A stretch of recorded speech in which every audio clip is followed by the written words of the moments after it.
मंगलमूर्ती मोरया। श्रीमद् भागवत महापुराण की जय। श्री वेदव्यास भगवान की जय। श्री शुक भगवान की जय। श्री गोपाल कृष्ण भगवान की जय। ओम नमो भगवते वासुदेवाय। स्कंद 10 अध्याय 41। श्रीकृष्णांचा मथुरेत प्रवेश। श्री शुकाचार्य म्हणतात, अक्रूर अशी स्तुती करत असतानाच एखाद्या नटाने एखादी भूमिका संपल्यावर पुन्हा मूळ रूपात यावे, त्याप्रमाणे भगवान श्रीकृष्णांनी त्याला पाण्यामध्ये आपल्या दिव्य रूपाचे दर्शन घडवले आणि पुन्हा ते आवरून घेतले. भगवंतांचे ते दिव्य रूप अंतर्धान पावलेले पाहून तो पाण्याबाहेर आला आणि लगबगीने सर्व आवश्यक नित्यकर्मे पार पाडून चकित अवस्थेत रथाकडे परतला. श्रीकृष्णांनी त्याला विचारले, काका, आपण पृथ्वी, आकाश किंवा पाण्यामध्ये एखादी अद्भुत वस्तू पाहिलीत का? कारण आपल्याकडे पाहिल्यावर असेच वाटते. अक्रूर म्हणाला, प्रभो, पृथ्वी, आकाश किंवा पाण्यामध्ये जितके म्हणून अद्भुत पदार्थ आहेत ते सर्व विश्वस्वरूप आपल्यामध्येच आहेत. जर मी आपल्यालाच पाहत आहे तर अशी कोणती अद्भुत वस्तू असणार आहे की जी पाहिली नाही? भगवन, जेवढ्या म्हणून अद्भुत वस्तू आहेत त्या पृथ्वीवर असोत, पाण्यात असोत किंवा आकाशात असोत, त्या सगळ्या ज्यांच्यामध्ये आहेत त्या आपल्यालाच मी पाहिल्यावर त्याखेरीज अद्भुत वस्तू मी कोणती पाहणार? गांधिनी पुत्र अक्रूराने असे म्हणून रथ हाकला आणि त्याने श्रीकृष्ण व बलरामांना दिवस मावळते वेळी मथुरापुरीत आणले. परीक्षिता, वाटेत ठिकठिकाणी लागणाऱ्या गावातील लोक भेटीसाठी येत आणि वसुदेव पुत्रांना पाहून इतके आनंदमग्न होऊन जात की ते आपली दृष्टी बाजूला करू शकत नसत. नंद इत्यादी गोप अगोदरच तेथे जाऊन पोचले होते आणि मथुरेच्या बाहेर उपवनात त्यांची वाट पाहत होते. त्या सर्वांच्या जवळ जाऊन विनम्रपणे उभे असलेल्या अक्रूराचा हात आपल्या हातात घेऊन जगदीश्वर भगवान श्रीकृष्णांनी हसत हसत म्हटले, काका, आपण अगोदर रथासह पुढे जाऊन मथुरेत प्रवेश करा आणि आपल्या घरी जा. आम्ही तेथे थांबून नंतर नगर पाहू. अक्रूर म्हणाला, प्रभो, मी आपणा दोघांखेरीज मथुरेत जाऊ शकत नाही. स्वामी, मी आपला भक्त आहे. हे भक्तवत्सल प्रभो, आपण मला एकट्याला सोडू नका. भगवन, या, आपण माझ्याबरोबर चला. हे परम हितैषी भगवन, आपण स्वतः बलराम, गोपाल तसेच नंद इत्यादी आप्तांसह येऊन माझे घर सनात करा. आम्हा गृहस्थांची घरे आपल्या चरणधुळीने पावन करा. नंतर आम्ही आपले चरण धुवू. त्या आपल्या चरणोदकाने अग्नी, देवता, पितर असे सर्वजण तृप्त होतील. प्रभो, आपले पाद्यपूजन करून बली महान पुण्यश्लोक ठरला. इतकेच नव्हे तर अनन्य भक्तांना मिळणारे अतुलनीय ऐश्वर आणि मोक्ष त्याला प्राप्त झाला. आपले चरण धुतलेले पाणी हेच पवित्र गंगोदक होय. त्याने तिन्ही लोक पवित्र केले. त्याच्या स्पर्शाने सगराच्या पुत्रांना सद्गती प्राप्त झाली आणि तेच जल शंकरांनी आपल्या मस्तकावर धारण केले. हे यदुश्रेष्ठा, हे देवादिदेवा, हे जगताचे स्वामी, आमच्या गुणांचे आणि लीलांचे श्रवण व कीर्तन मंगलकारक आहे. उत्तम पुरुष आपल्या गुणांचे कीर्तन करत असतात. हे नारायणा, मी आपणास नमस्कार करतो. श्री भगवंत म्हणाले, काका, मी माझ्या दादाबरोबर आपल्या घरी येईन, पण अगोदर या यादवांच्या शत्रूला मारून माझ्या आप्तेष्टांना सुखी करीन. श्री शुकदेव म्हणतात, भगवंतांनी असे म्हटल्यावर थोडासा खिन्न झालेला अक्रूर नगरात गेला आणि त्याने कंसाला त्याचे काम केल्याचे निवेदन केले आणि तो आपल्या घरी गेला. नंतर तिसऱ्या प्रहरी बलराम आणि गोपालांसह भगवान श्रीकृष्णांनी मथुरा पाहण्यासाठी त्या नगरात प्रवेश केला. भगवंतांनी पाहिले की नगराच्या तटांना स्फटिकाची उंच उंच गोपुरे असून घरांना सुद्धा स्फटिकांची दारे लावलेली आहेत. त्यांना सोन्याचे मोठमोठे दरवाजे आणि सोन्याचीच तोरणे लावलेली आहेत. नगरात तांब्या, पितळेची, धान्याची कोठारे, पागा इत्यादी आहेत. चोहोबाजूंच्या खंदकामुळे कोठूनही त्या नगरात प्रवेश करणे कठीण आहे. जागोजागी असलेल्या फळबागांनी व रमणीय फुलबागांनी ती नगरी शोभिवंत दिसत आहे. सुवर्णाचे सजविलेले चौक, धनिकांचे महाल, त्यांच्या सभोवतालचे बगीचे, कारागिरांचे बाजार व लोकांची निवासस्थाने नगराची शोभा वाढवत आहेत. वैडूर्य, हिरे, स्फटिक, नील, पोवळी, मोती आणि पाचू इत्यादींनी मढवलेले सज्जे, चबुतरे, झरोके आणि फरशा झगमगत आहेत. त्यांच्यावर बसलेले मोर, कबूतर इत्यादी पक्षी निरनिराळ्या बोली बोलत आहेत. सडका, बाजार, गल्ल्या आणि चौकांमध्ये पुष्कळ सुगंधी पाणी शिंपडलेले आहे. ठिकठिकाणी फुले, जवाचे अंकुर, लाह्या आणि तांदूळ पसरलेले आहेत. घरांच्या दरवाजांपाशी दही आणि चंदन चर्चित असे पाण्याने भरलेले कलश ठेवले आहेत. तसेच ते दरवाजे, फुले, दीपमाळा, पाने, घडांसह केळी आणि सुपारीची झाडे, झेंडे आणि रेशमी पताकांनी उत्तम रीतीने सजवले आहेत. हे राजा, वसुदेवनंदन श्रीकृष्ण आणि बलराम यांनी मित्रांसह राजमार्गाने मथुरा नगरीत प्रवेश केला. त्यावेळी नगरातील स्त्रिया अतिशय उत्सुकतेने त्यांना पाहण्यासाठी लगबगीने गच्च्यांवर जाऊन उभ्या राहिल्या. त्या गडबडीमध्ये काहींनी आपली वस्त्रे आणि दागिने उलटसुलट परिधान केले. काहींनी चुकून कुंडले, बांगड्या इत्यादी 2-2 घालण्याऐवजी विसरून एक-एकच घातले. काही जणींनी एकाच कानामध्ये तानवडे घातले, तर कोणी एकाच पायात पैंजण बांधले, कोणी एकाच डोळ्यात काजळ घातले. काही स्त्रिया भोजन करता करता हातातील घास तसाच टाकून निघाल्या. सर्वांची मने आनंदाने भरून आली होती. काही जणी अंगाला तेल लावित होत्या, त्या स्नान न करता तशाच निघाल्या. ज्या झोपी गेल्या होत्या त्या गडबड ऐकून उठून तशाच निघाल्या. ज्या माता मुलांना दूध पाजीत होत्या त्या त्यांना खाली ठेवून निघाल्या. कमलनयन भगवान श्रीकृष्ण मदमस्त गजराजासारखे डौलाने चालत होते. लक्ष्मीला सुद्धा आनंदित करणाऱ्या आपल्या रूपाने नगरातील नारींच्या डोळ्यांना त्यांनी तृप्त केले आणि आपल्या विलासपूर्ण प्रगल्भ हास्ययुक्त नजरेने त्यांची मने आकर्षित करून घेतली. मथुरेतील स्त्रियांचे मन वारंवार श्रीकृष्णांच्या अद्भुत लीला ऐकूनच त्यांना पाहण्यासाठी व्याकुळ झाले होते. आज त्यांनी त्यांना पाहिले आणि श्रीकृष्णांनी सुद्धा आपल्या मंद स्मितहास्ययुक्त दृष्टीचा अमृतवर्षाव करून त्यांचा सन्मान केला. परीक्षिता, त्या स्त्रिया आपल्या डोळ्यांच्या द्वारे भगवंतांना आपल्या हृदयात घेऊन गेल्या आणि त्यांच्या आनंदमय स्वरूपाला त्यांनी आलिंगन दिले. त्यांचे शरीर पुलकित झाले आणि पुष्कळ दिवसांची त्यांची विरह व्याधी शांत झाली. महालांच्या गच्च्यांवर चढून मथुरेतील स्त्रिया बलराम आणि श्रीकृष्णांवर पुष्पवर्षाव करू लागल्या. त्यावेळी त्या स्त्रियांची मुखकमले प्रेमाने प्रफुल्लित झाली होती. ब्राह्मण, क्षत्रिय आणि वैश्यांनी ठिकठिकाणी दही, अक्षता, पाण्याने भरलेले घट, फुलांचे हार, चंदन आणि भेटवस्तूंनी रामकृष्णांची आनंदमय होऊन पूजा केली.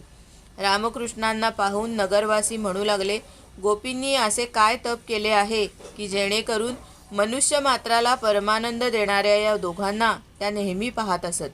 त्याच वेळी कपडे रंगवण्याचेही काम करणारा एक धोबी येत असलेला श्रीकृष्णांनी पाहिला व त्याच्याकडे त्यांनी धुतलेले अतिशय सुंदर कपडे मागितले. बंधो, आमच्या अंगाला व्यवस्थित बसतील असे कपडे तू दे, घालण्यास पात्र असणाऱ्या आम्हाला दे. तू आम्हाला वस्त्रे दिलीस तर तुझे परमकल्याण होईल, यात बिलकुल शंका नाही. सर्व दृष्टींनी परिपूर्ण असूनही भगवंतांनी वस्त्रांची मागणी केली. परंतु राजा कंसाचा तो अतिशय उर्मट सेवक रागावून तुच्छतेने म्हणाला, हे उद्दामांनो, दऱ्याखोऱ्यात आणि जंगलात राहणारे तुम्ही नेहमी असेच कपडे घालता काय? मग आजच तुम्हाला राजाचे कपडे कशाला पाहिजेत? तर मूर्खांनो, लवकर तेथून निघून जा. जगण्याची इच्छा असेल तर पुन्हा अशा तऱ्हेने मागू नका. तुमच्यासारख्या उन्मत्तांना राजाचे शिपाई कैद करतात, त्यांना मारहाण करतात आणि त्यांच्याजवळ जे काही असेल ते हिसकावून घेतात.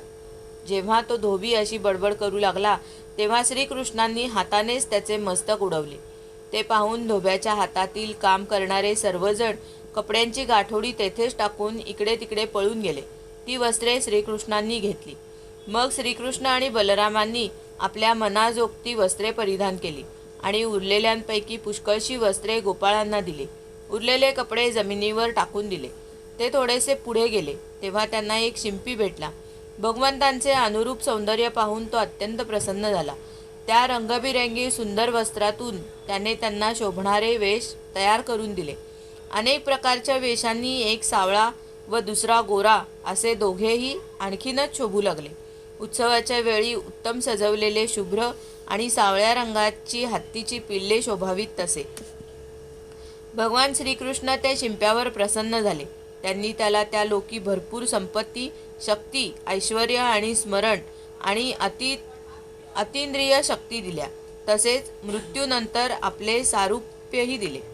नंतर ते दोघे सुदामा माळ्याच्या घरी गेले.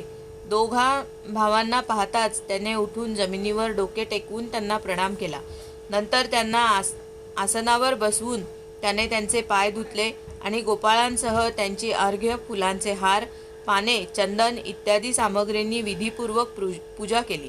आणि तो म्हणाला, हे प्रभो, आपणा दोघांच्या आगमनाने आमचा जन्म सफल झाला, कुळ पवित्र झाले. तसेच आज पितर, देव आणि ऋषी आमच्यावर संतुष्ट झाले असे मी मानतो. आपण दोघेजण संपूर्ण जगताचे परमकारक आहात.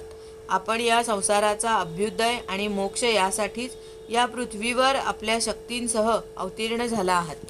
आपण जरी भजन करणाऱ्यांनाच भजता तरी सुद्धा आपल्या दृष्टीत विषमता नाही, कारण आपण सर्व जगताचे सुहृद आणि आत्मा आहात. आपण चराचरांमध्ये समरूपाने राहता. मी आपला दास आहे.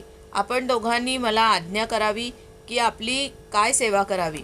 भगवन, आपण जीवाला आज्ञा देऊन एखाद्या कार्यासाठी त्यांची नियुक्ती करता. हा आपला त्याच्यावर मोठाच अनुग्रह आहे. हे राजेंद्रा, भगवंतांचे मनोगत जाणून सुदाम्याने मोठ्या प्रेमाने अतिशय सुंदर सुंदर सुगंधित पुष्पांनी गुंफलेले हार त्यांच्या गळ्यात घातले. गोपाल आणि बलरामांसह भगवान श्रीकृष्ण जेव्हा त्या सुंदर सुंदर हारांनी अलंकृत झाले, तेव्हा त्या वरदायक प्रभूंनी प्रसन्न होऊन विनम्र आणि शरण आलेल्या सुदाम्याला वर दिले. सुदाम्यानेही त्यांच्याकडे हाच एक वर मागितला की सर्व स्वरूप अशा त्यांच्या ठाई आपली दृढ भक्ती असावी, त्यांच्या भक्तांशी मैत्री असावी आणि सर्व प्राण्यांबद्दल त्यांना अत्यंत दया असावी. हे वर त्याला देऊन शिवाय वंशपरंपरागत वाढत जाणारी लक्ष्मी, शौर्य, आयुष्य, कीर्ती आणि सौंदर्य हेही दिले. नंतर श्रीकृष्ण बलरामांसह पुढे गेले. अध्याय 41 समाप्त. गोपाल कृष्ण भगवान की जय. हरये नमः, हरये नमः, हरये नमः. मंगलमूर्ती मोरया. श्रीमद् भागवत महापुराण की जय. श्री वेदव्यास भगवान की जय. श्री गोपाल की जय. श्री गोपाल कृष्ण भगवान की जय. नमो भगवते वासुदेवाय. स्कंद 10 अध्याय 42. कुब्जेवर कृपा, धनुष्यभंग आणि कंसाची भीती. श्री शुक म्हणतात, यानंतर श्रीकृष्ण जेव्हा राजमार्गावरून पुढे चालले होते तेव्हा त्यांनी एका युवतीला पाहिले. ती दिसायला सुंदर होती, परंतु शरीराने कुबडी होती. ती हातामध्ये उठण्याचा डबा घेऊन चालली होती. भक्तांना आनंद देणारे श्रीकृष्ण हसत हसत तिला म्हणाले, हे सुंदरी, तू कोण आहेस? हे उठणे कोणासाठी घेऊन चालली आहेस? हे आम्हाला नीट सांग. बाई ग, ही सुगंधी उटी तू आम्हाला दे, त्यामुळे लवकरच तुझे कल्याण होईल. सैरंद्री म्हणाली, हे परमसुंदरा, मी कंसाची त्रिवक्रा नावाची उठणे लावणारी आवडती दासी आहे. माझे उठणे भोजराज कंसाला अतिशय आवडते, परंतु आपणा दोघांखेरीज याला पात्र असा दुसरा कोण आहे बरे? भगवंतांचे सौंदर्य, कोमलता, मधुरता, मंद हास्य, प्रेमालाप आणि पाहणे यामुळे प्रभावित होऊन तिने ते उठणे त्या दोन्ही भावांना भरपूर लावले. तेव्हा स्वतःच्या शरीराच्या रंगाखेरीज वेगळ्या रंगाचे उठणे अंगाला लावल्यामुळे ते फारच सुंदर दिसू लागले. भगवान त्या कुब्जेवर प्रसन्न झाले. आपल्या दर्शनाने प्रत्यक्ष फळ दाखवण्यासाठी त्यांनी 3 ठिकाणी वाकड्या परंतु सुंदर चेहऱ्याच्या कुब्जेला सरळ करण्याचा विचार केला. भगवंतांनी आपल्या पायांनी कुब्जेची पावले दाबून धरली आणि 2 बोटांनी हनुवटी वर तिचे केस किंचितसे वर उचलले. तक्षणी तिचे सर्व अंग सरळ झाले. मुकुंदाच्या स्पर्शाने ती विशाल, नितंब आणि स्तनांनी युक्त अशी एक उत्तम युवती झाली. रूप, गुण आणि औदार्याने संपन्न झालेल्या तिच्या मनात भगवंतांशी मिलन व्हावे अशी इच्छा उत्पन्न झाली. त्यांच्या शेल्याचे टोक पकडून हसत हसत ती त्यांना म्हणाली, हे वीरा, या, आपण घरी जाऊ. मी आपणास येथे सोडू इच्छित नाही, कारण आपण माझे चित्त विचलित केले आहे. हे पुरुषोत्तमा, या दासीवर प्रसन्न व्हा. तेव्हा बलरामांच्या देखत कुब्जेने अशी विनवणी केली तेव्हा श्रीकृष्ण बरोबरीच्या गोपालांकडे पाहत हसत हसत तिला म्हणाले, हे सुंदरी, तुझे घर हे माणसांची काळजी मिटवणारे आहे. मी माझे कार्य पूर्ण करून तुझ्या घरी येईन. आमच्यासारख्या बेघर वाटसरूंना तुमच्यासारख्यांचाच तर आधार आहे. अशा प्रकारे गोड गोड बोलून त्यांनी तिला निरोप दिला. ते जेव्हा बाजारपेठेत पोहोचले तेव्हा तेथील व्यापाऱ्यांनी त्यांचे आणि बलरामांचे विडे, पुष्पांचे हार, चंदन आणि निरनिराळे नजराणे देऊन पूजन केले. त्यांच्या दर्शनाने हृदयात प्रेमाचा आवेग उत्पन्न झालेल्या स्त्रियांचे भान हरपत असे. त्यांची वस्त्रे, आंबाडे आणि हातातील काकणे शिथिल होत असत आणि त्या एखाद्या चित्रातील मूर्ती वाटत. यानंतर नगरातील लोकांना धनुष्य यज्ञाचे ठिकाण विचारित श्रीकृष्ण तेथे जाऊन पोहोचले. तेथे त्यांनी इंद्रधनुष्याप्रमाणे असलेले एक अद्भुत धनुष्य पाहिले. त्या मौल्यवान धनुष्याची पूजा केली होती आणि पुष्कळसे सैनिक त्याच्या रक्षणाकरता ठेवले होते. रक्षकांनी मनाई करूनही श्रीकृष्णांनी बळजबरीने ते धनुष्य उचलले. सगळ्यांच्या देखतच त्यांनी ते धनुष्य डाव्या हाताने सहज उचलून त्याला दोरी लावली आणि एका क्षणात दोरी ओढून बलवान उन्मत्त हत्तीचे ऊस मोडावा तसे ते मधोमध मोडले. जेव्हा धनुष्य मोडले तेव्हा त्या आवाजाने आकाश, पृथ्वी आणि दिशा दुमदुमून गेल्या. तो आवाज ऐकून कंससुद्धा भयभीत झाला. यावर धनुष्याचे रक्षण करणारे अविचारी रक्षक साथीदारांसह त्यांच्यावर अतिशय चिडले आणि त्यांनी त्यांना पकडण्याच्या इराद्याने पकडा, बांधा म्हणत वेढा घातला. त्यांच्या दुष्ट हेतू जाणून बलराम आणि श्रीकृष्णसुद्धा रागावले आणि त्यांनी त्या धनुष्याचेच तुकडे उचलून त्यांची पिटाई केली. त्याच तुकड्यांनी त्यांनी कंसाने जी सेना पाठवली होती तिचासुद्धा संहार केला. त्यानंतर ते यज्ञशाळेच्या मुख्य दरवाजातून बाहेर आले आणि आनंदाने मथुरा नगरीचे वैभव पाहत फिरू लागले. या दोन्ही भावांच्या अद्भुत पराक्रमाची गोष्ट जेव्हा नगरवासियांनी ऐकली आणि त्यांचे तेज, साहस तसेच अनुपम रूप पाहिले तेव्हा ते दोघेजण कोणीतरी श्रेष्ठ देव असावेत असे त्यांना वाटले. अशा प्रकारे ते दोन्ही स्वच्छंदपणे फिरत असता सूर्यास्त झाला. नंतर गोपालांसमवेत रामकृष्ण नगराच्या बाहेर जेथे छकडे होते तेथे परत आले. लक्ष्मी आपणास मिळावी असे इच्छिणाऱ्या इतरांचा त्याग करून लक्ष्मीने ज्यांना आपले निवासस्थान बनवले त्याच परमभूषण श्रीकृष्णांचे अंगोपांगाचे सौंदर्य मथुरावासी पाहत होते. भगवान इकडे येतेवेळी व्रजातील गोपी विरहातूर होऊन मथुरावासियांबद्दल जे जे काही बोलल्या होत्या ते सर्व मथुरेत खरे ठरले. नंतर रामकृष्णांनी हातपाय धुवून दुधाची खीर इत्यादी पदार्थांचे भोजन केले आणि कंसाचे मनोगत जाणून घेऊन त्या रात्री ते तेथेच आरामात झोपी गेले. जेव्हा कंसाने असे ऐकले की कृष्णरामांनी धनुष्य तोडले, त्यांचे रक्षक आणि त्यांच्या मदतीसाठी पाठवलेल्या सेनेचा सुद्धा संहार केला आणि हे सर्व म्हणजे त्यांचा एक खेळ होता, तेव्हा तो अतिशय घाबरला. त्या दुर्बुद्धीला उशिरापर्यंत झोप आली नाही. जागेपणी आणि स्वप्नात सुद्धा त्याला मृत्यूचे सूचक पुष्कळसे अपशकुन झाले. जागेपणी त्याला असे दिसे की त्याच्या शरीराचे प्रतिबिंब असूनही त्याला मस्तक नसे, मध्ये बोट वगैरे नसूनही चंद्र इत्यादी त्याला दोन दोन दिसत. सावली दुभंगलेली दिसे आणि कानात बोटे घालूनही भू भू असा आवाज ऐकू येई. झाडे सोनेरी दिसत होती आणि धुळीत स्वतःच्या पायाचे ठसे दिसत नव्हते. कंसाला स्वप्नात दिसले की तो प्रेतांना मिठी मारित आहे, गाढवावर बसून चालला आहे आणि विष प्राशन करीत आहे. त्याचे सर्व शरीर तेलाने माखले आहे. गळ्यात जास्वंदीच्या फुलांची माळ आहे आणि तो नग्न होऊन कुठेतरी एकटाच जात आहे. स्वप्नात आणि जागेपणी त्याने अशा प्रकारचे पुष्कळसे अपशकुन पाहिले. त्यामुळे मृत्यूच्या भीतीने चिंताग्रस्त होऊन त्याची झोप उडाली. परीक्षिता, जेव्हा रात्र संपली आणि सूर्यनारायण पूर्व समुद्रावर वर आले तेव्हा राजा कंसाने मल्लक्रीडा महोत्सवास प्रारंभ केला. राजाच्या कर्मचाऱ्यांनी आखाडा चांगल्या रीतीने सजवला. नगारे, तुताऱ्या वाजू लागल्या. बैठकीच्या जागा फुलांचे गजरे, झेंडे, वस्त्रे आणि पानाफुलांच्या तोरणांनी सजवल्या गेल्या. त्यावर ब्राह्मण, क्षत्रिय इत्यादी नागरिक आणि गावातील लोक असे सर्वजण नियोजित ठिकाणी बसले. राजेही आपापल्या आसनांवर जाऊन बसले. आपल्या मंत्र्यांसह कंस मांडलिक राजांच्या मध्ये राजसिंहासनावर जाऊन बसला. अपशकुन झालेले असल्याने यावेळी सुद्धा तो मनातून घाबरलेलाच होता. तेव्हा पहिलवानांच्या दंड थोपटण्या पाठोपाठ वाद्ये वाजू लागली आणि गर्विष्ठ पहिलवान खूप सजून आपापल्या उस्तादांसह आखाड्यात येऊन उतरले.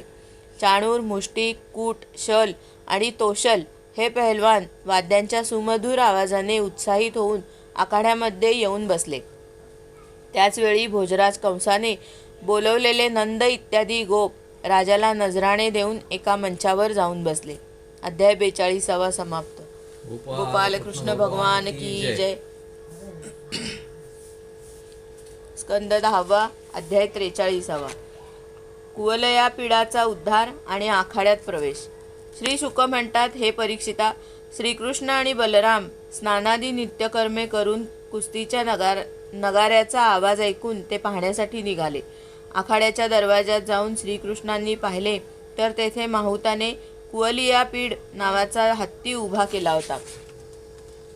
तेव्हा श्रीकृष्णांनी कंबर कसली, कुरळे केस बांधले आणि मेघाप्रमाणे गंभीर वाणीने माहुताला म्हणाले, माहुता, अरे माहुता, आम्हा दोघांना जाण्यासाठी वाट दे. बाजूला हो, वेळ लावू नकोस, नाहीतर मी हत्तीसह आत्ताच्या आत्ता तुला यमसदनाला पाठवतो. श्रीकृष्णांनी माहुताला असे धमकवल्यावर तो रागाने लालबुंद झाला आणि त्याने काळ, मृत्यू किंवा यमराजाप्रमाणे भयंकर असणाऱ्या कुवलिया पिडाला क्रुद्ध करून श्रीकृष्णाच्या दिशेने सोडले. कुवलिया पिडाने भगवंतांच्यावर झेप घेऊन त्यांना अत्यंत वेगाने सोंडेत लपेटून घेतले, परंतु भगवान सोंडेतून बाहेर सटकले आणि सोंडेवर एक ठोसा लगावून त्याच्या पायाच्या मधोमध जाऊन लपले.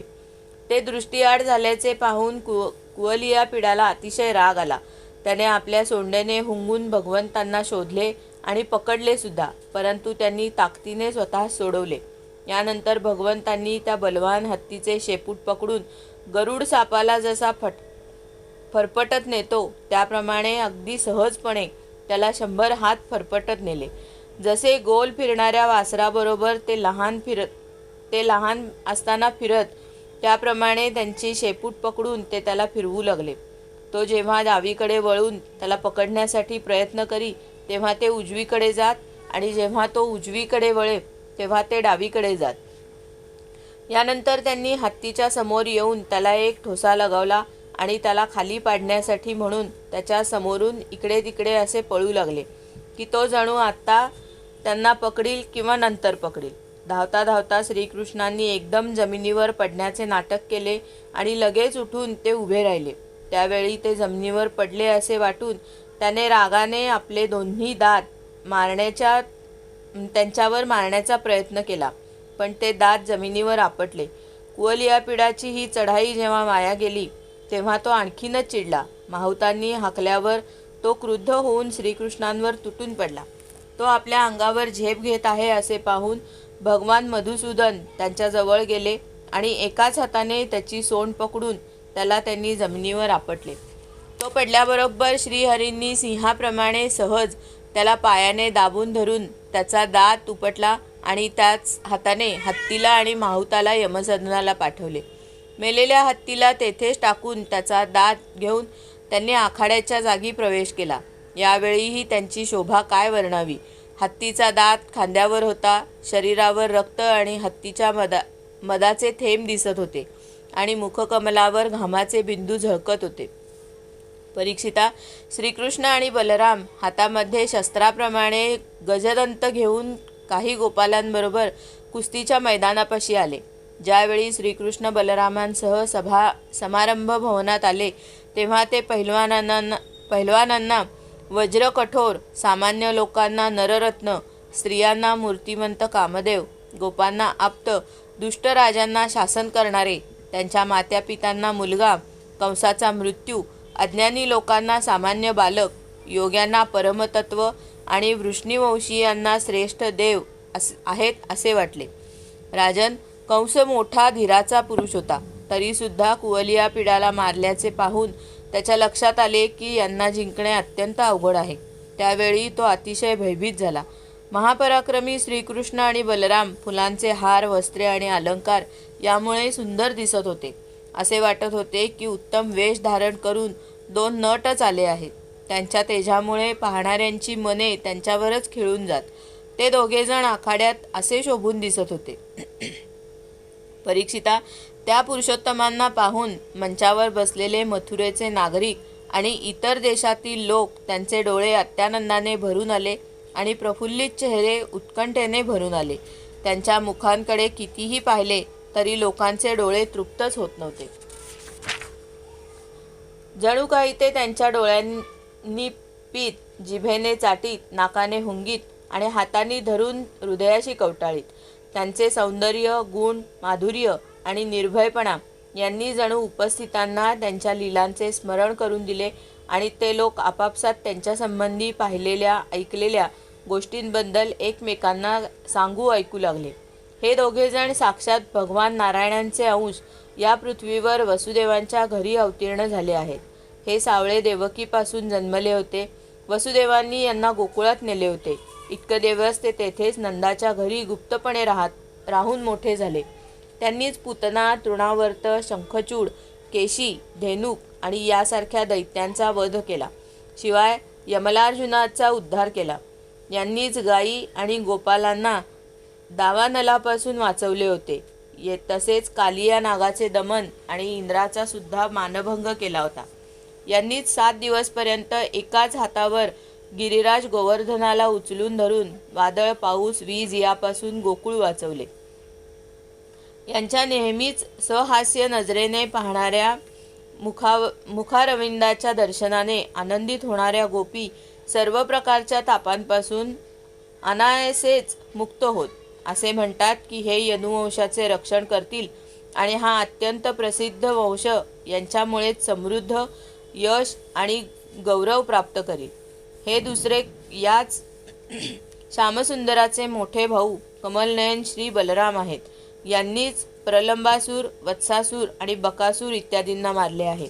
उपस्थितांमध्ये जेव्हा ही चर्चा चालू होती आणि तुतारी इत्यादी वाद्ये वाजत होती त्यावेळी रामकृष्णांना संबोधून चाणूर म्हणाला, हे नंदनंदना आणि हे रामा, तुम्ही दोघे वीरांना आदरणीय असून कुस्तीत अतिशय निपुण आहात.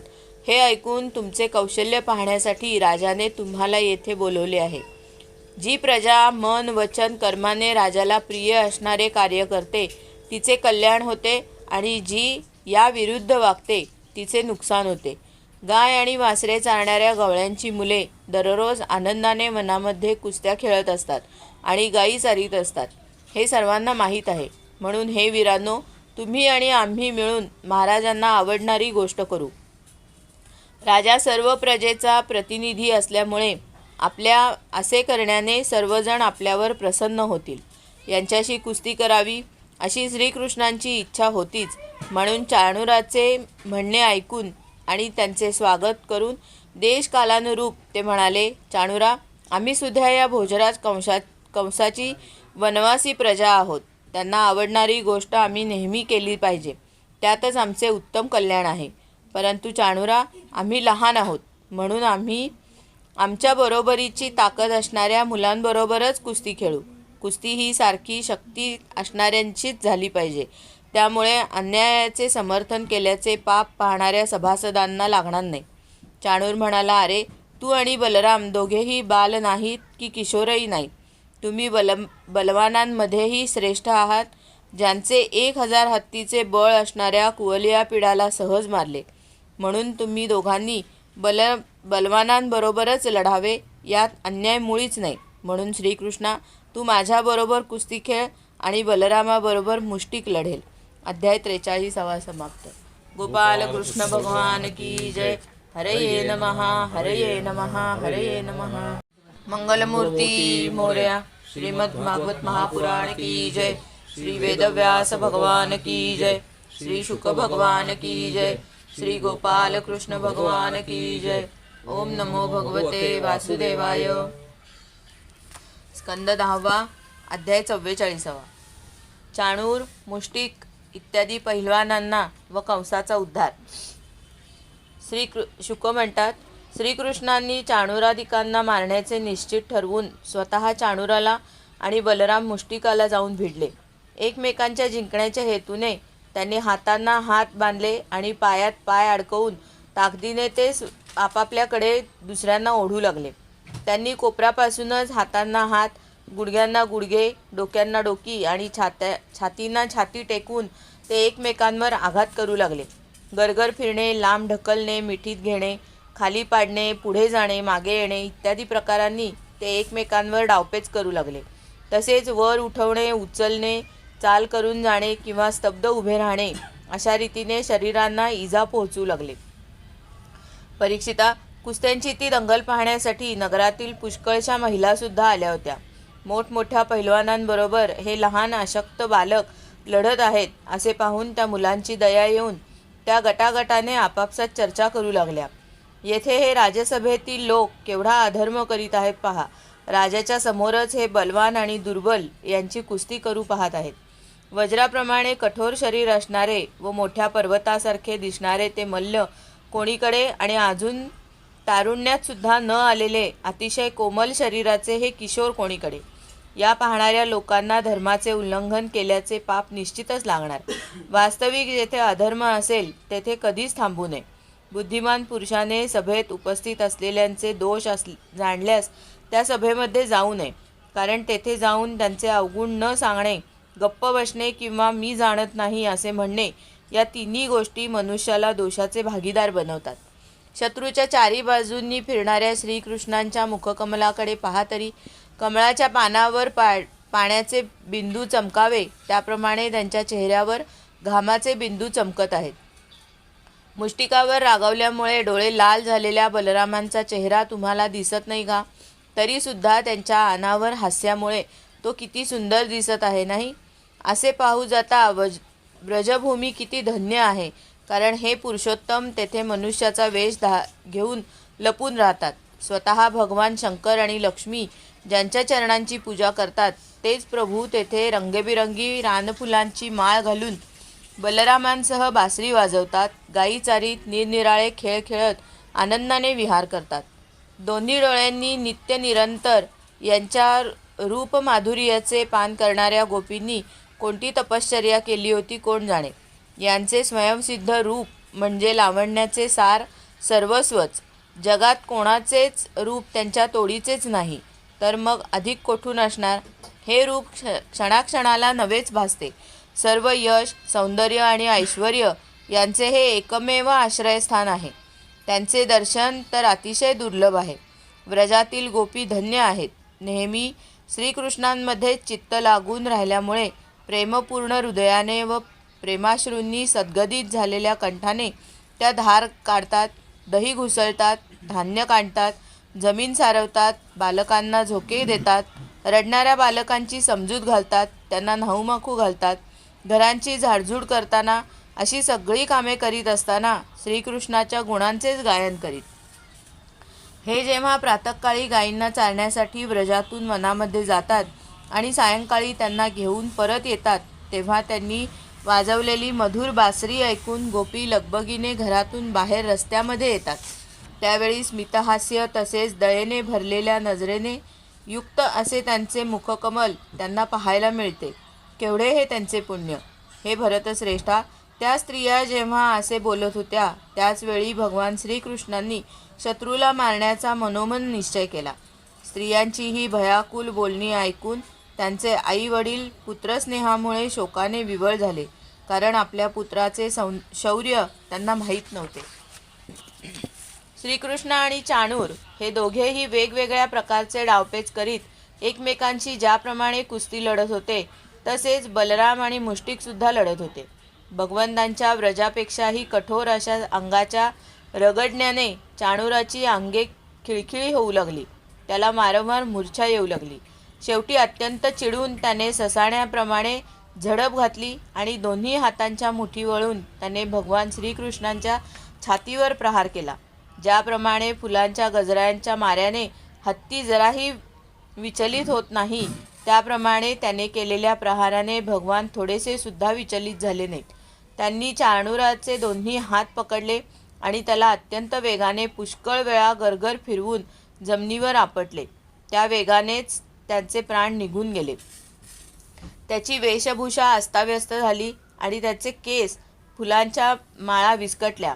इंद्रध्वजाप्रमाणे तो खाली पडला.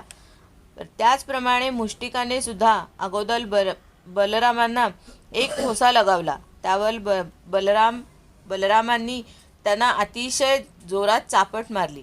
चापट बसताच तो कापू लागला. अत्यंत व्यथित झालेला तो तोंडातून रक्त ओकीत प्राण जाऊन वादळाने उखडलेल्या झाडाप्रमाणे जमिनीवर पडला.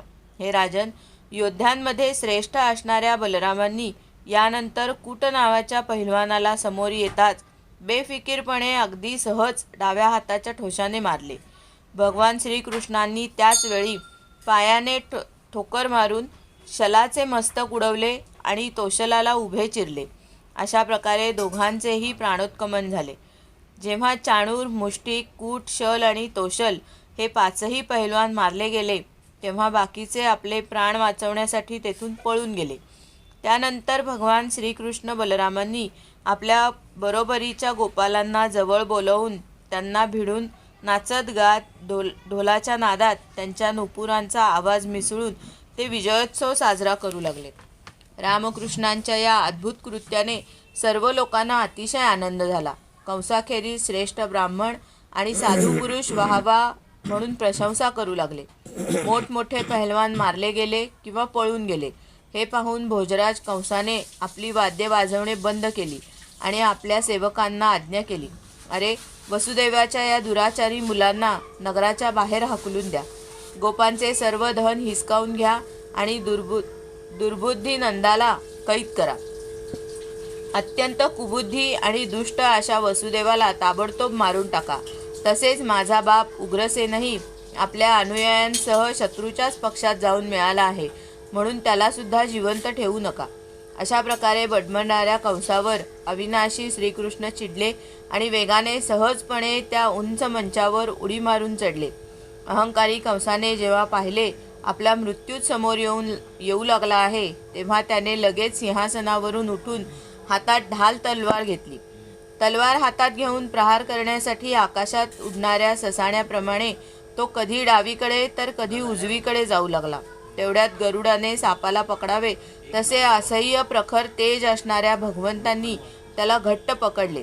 याच वेळी कंसाचा मुकुट खाली पडला आणि भगवंतांनी त्यांचे केस पकडून त्याला सुद्धा त्या उंच मंचावरून खाली आखाड्यात आपटले आणि स्वतंत्र व सगळ्या विश्वाचा आश्रय असणाऱ्या पद्मनाभांनी स्वतः त्याच्यावर उडी मारली. त्यामुळे कंसाचा तत्काळ मृत्यू झाला. नंतर जसा सिंह हत्तीला फरफटत नेतो त्याचप्रमाणे सर्वांच्या देखत श्रीकृष्णांनी कंसाचे प्रेत जमिनीवर फरफटत नेले. हे नरेंद्रा, त्यावेळी सगळ्यांच्या तोंडून हाय हाय असे मोठ्याने उद्गार निघाले. अत्यंत भयभीत होऊन कंस नेहमी श्रीकृष्णांचे चिंतन करीत असे.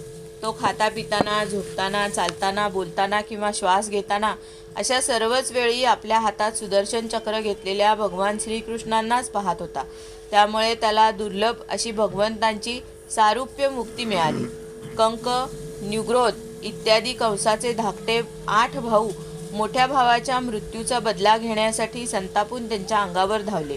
ते मोठ्या आवेशाने युद्धाच्या तयारीने येत असलेले पाहून बलरामांनी परिघाने सिंह पशूंना मारतो त्याप्रमाणे त्यांना मारले. त्यावेळी आकाशात दुधुंबी वाजू लागल्या. भगवंतांचे विभूती स्वरूप असलेले ब्रह्मदेव, शंकर इत्यादी देव आनंदाने पुष्पवर्षाव करीत त्यांची स्तुती करू लागले. अप्सरा नृत्य करू लागल्या. महाराज, कंस आणि त्याच्या भावांच्या पत्न्या स्वजनांच्या मृत्यूमुळे अत्यंत दुःखी झाल्या. त्या डोकी बडवून घेऊ लागल्या. त्यावेळी त्यांच्या डोळ्यातून अश्रुधाऱ्या वाहत होत्या. वीरशय्येवर कायमची झोप घेणाऱ्या आपापल्या पतींना कवटाळून शोकग्रस्त झालेल्या त्या वारंवार अश्रू ढाळीत मोठ्याने आक्रोश करू लागल्या. हे नाथ, हे प्रियतमा, हे धर्मज्ञ, हे करुणामया, हे अनाथ वत्सला, आपल्या मृत्यूने आमचाही मृत्यू झाल्यासारखा आहे. आमची घरे आज उजाड झाली, आमची मुले अनाथ झाली. हे पुरुष श्रेष्ठा, या पुरीचे आपणच स्वामी होता.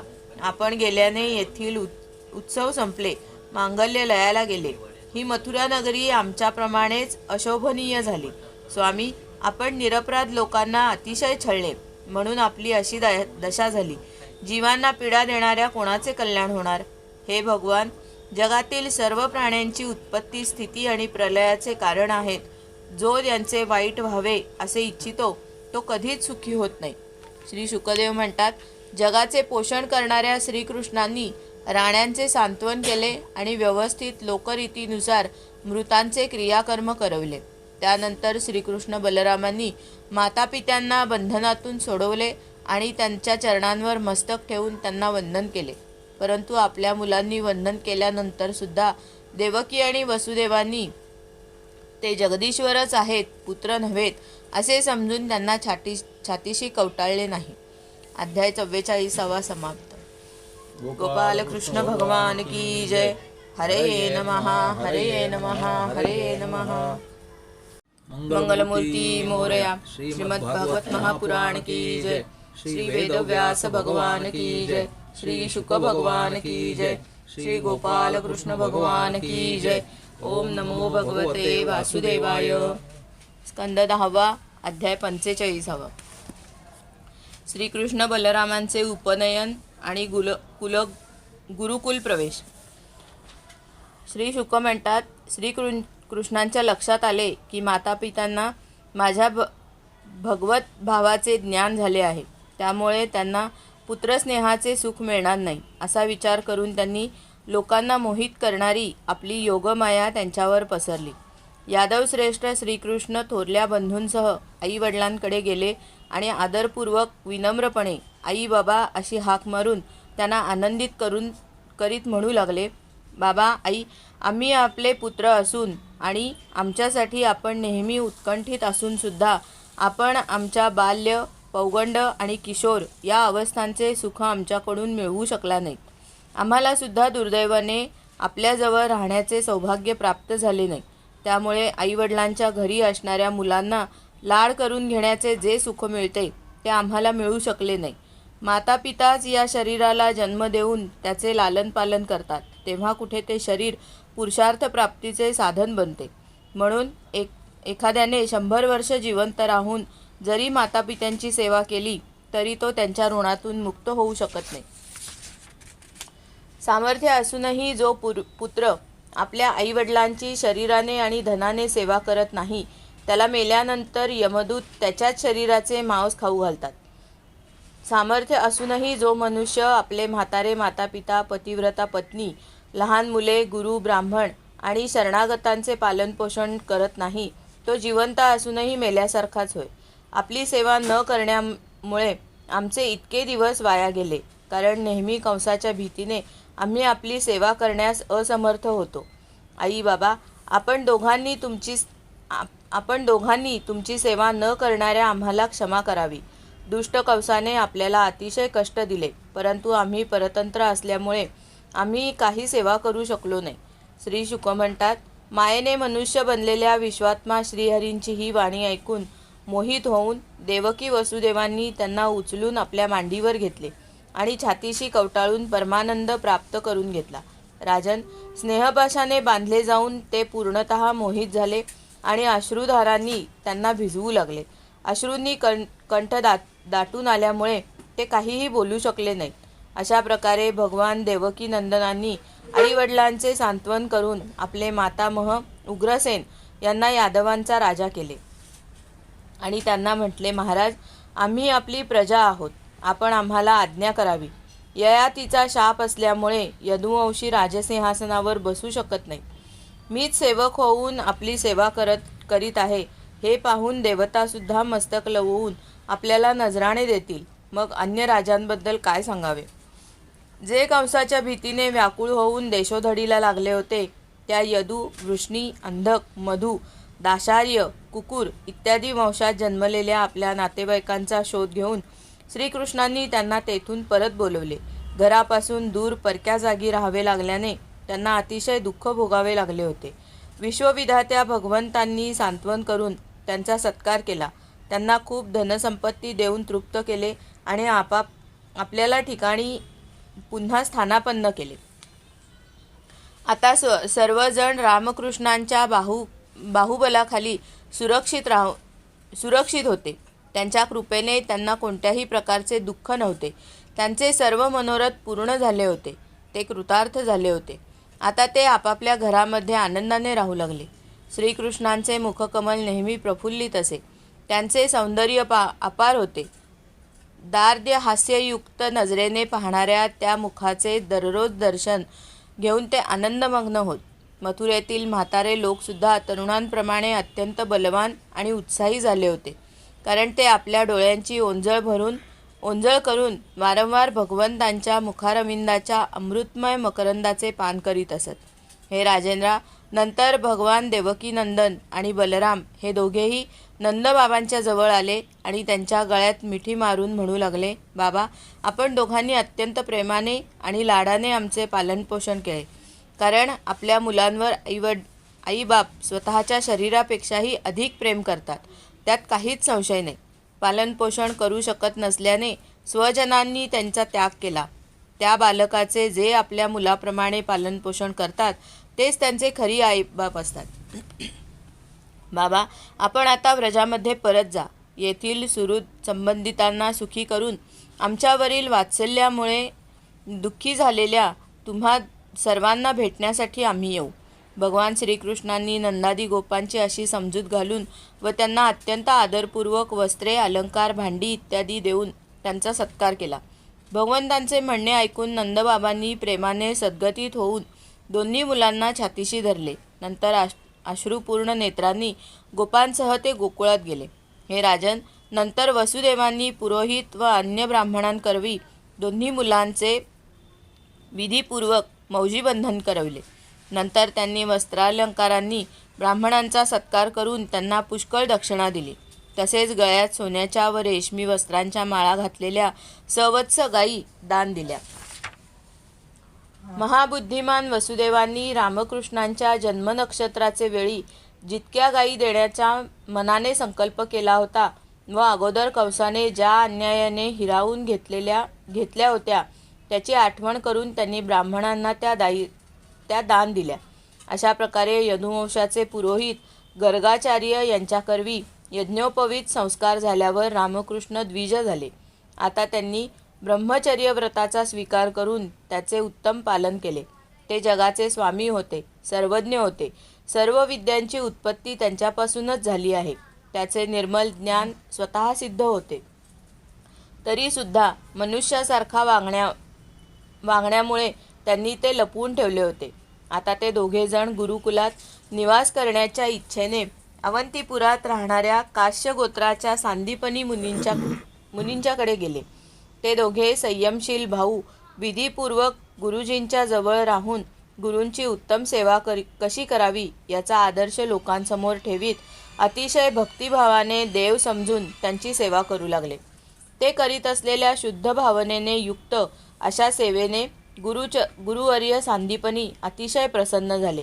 त्यांनी त्यांना 6 अंगे आणि उपनिषदांसह सर्व वेदांचे शिक्षण दिले. याखेरीज मंत्र आणि देवतांच्या ज्ञानासह धनुर्वेद, मनुस्मृती इत्यादी धर्मशास्त्रे, मीमांसा इत्यादी वेदांचे तात्पर्य सांगणारी शास्त्रे, तर्कविद्या, त्याचबरोबर संधी, विग्रह, यान, आसन, द्वैध आणि आश्रय या 6 भेदांनी युक्त अशा राजनीतीचे सुद्धा त्यांना शिक्षण दिले. परीक्षिता, सर्व विद्यांचे प्रवर्तक असलेले ते दोघे पुरुषश्रेष्ठ गुरुजींनी फक्त एक वेळ सांगताच सर्व विद्यात पारंगत झाले. परीक्षिता, केवळ 64 दिवसात त्यांनी तत्परतेने 64 कलांचे ज्ञान मिळवले. अशा प्रकारे अध्ययन संपल्यावर त्यांनी सांदीपनी मुनींना गुरुदक्षिणेविषयी प्रार्थना केली. महाराज, सांदीपनी मुनींनी त्यांचा अद्भुत महिमा आणि अलौकिक बुद्धिमत्ता पाहून आपल्या पत्नीचा सल्ला घेऊन प्रभास क्षेत्रामध्ये समुद्रात बुडून मरण पावलेला पुत्र आणून देण्याची गुरुदक्षिणा मागितली. अपूर्व पराक्रमी असे ते दोघेही महारथी ठीक आहे असे म्हणून रथावर आरूढ होऊन प्रभास क्षेत्री गेले. तेथे समुद्र तटावर ते क्षणभर बसले. हे परमेश्वर आहेत असे जाणून समुद्राने त्यांच्यासाठी पूजा सामग्री आणली. भगवान समुद्राला म्हणाले, समुद्रा, तू आपल्या मोठमोठ्या लाटांनी येथून ज्या गुरुपुत्राला वाहात घेऊन गेलास त्याला ताबडतोब आणून दे. समुद्र म्हणाला, हे देवा श्रीकृष्णा, त्याला मी नेले नाही. माझ्या पाण्यात पंचजन नावाचा एक मोठा दैत्य शंखाच्या रूपाने राहत आहे. यानेच तो बालक नक्की चोरून नेला असला पाहिजे. ते ऐकून भगवान ताबडतोब पाण्यात शिरले आणि त्यांनी शंखासुराला मारले. परंतु त्याच्या पोटात तो बालक दिसला नाही. तेव्हा त्याच्या शरीराचा शंख घेऊन भगवान रथाकडे परतले. तेथून बलरामांसह यमराजाच्या आवडत्या संयमनी नगरीत जाऊन त्यांनी आपला शंख वाजवला. सर्व प्रजेवर नियंत्रण असणारा यम शंखाचा आवाज ऐकून तेथे आला आणि अत्यंत भक्तिभावाने त्याने विधीपूर्वक त्यांची थाटामाटात पूजा केली. नंतर सर्व प्राण्यांच्या हृदयात विराजमान असलेल्या श्रीकृष्णांना त्यांनी विनयाने म्हटले, स्वलीलेनेच मनुष्य झालेल्या हे सर्वव्यापक परमेश्वरा, मी आपणा दोघांची काय सेवा करू? श्री भगवान म्हणाले, यमराज, स्वतःच्या कर्मबंधनानुसार माझा गुरुपुत्र येथे आणला गेला आहे. तू माझ्या आज्ञेने त्याला माझ्याकडे घेऊन ये, अशी आपली आज्ञा, जशी आपली आज्ञा, असे म्हणून यमाने गुरुपुत्र आणून दिला. तेव्हा रामकृष्णांनी तो मुलगा गुरुदेवांच्या स्वाधीन करून म्हटले की आपणास आणखी काही पाहिजे असेल तर मागावे. गुरुजी म्हणाले, मुलांनो, तुम्ही दोघांनी उत्तम गुरुदक्षिणा दिलीत. आता आणखी काय पाहिजे? तुमच्यासारख्यांचा गुरुचे कोणते मनोरथ अपूर्ण राहू शकतील बरे? वीरांनो, तुम्ही दोघेही आता आपल्या घरी जा. लोकांना पवित्र करणारी कीर्ती तुम्हाला प्राप्त हो. तुम्ही शिकून घेतलेली विद्या इहपरलोकी नित्य नूतन राहो.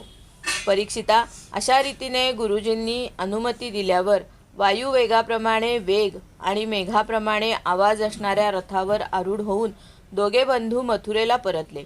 पुष्कळ दिवस रामकृष्णांना न पाहिल्याने दुःखी झालेली मथुरेतील प्रजा ते आल्याचे पाहून आनंदित झाली. हरवलेले धन परत मिळाल्यावर व्हावी तशी. अध्याय 45 समाप्त. गोपाल कृष्ण भगवान की जय.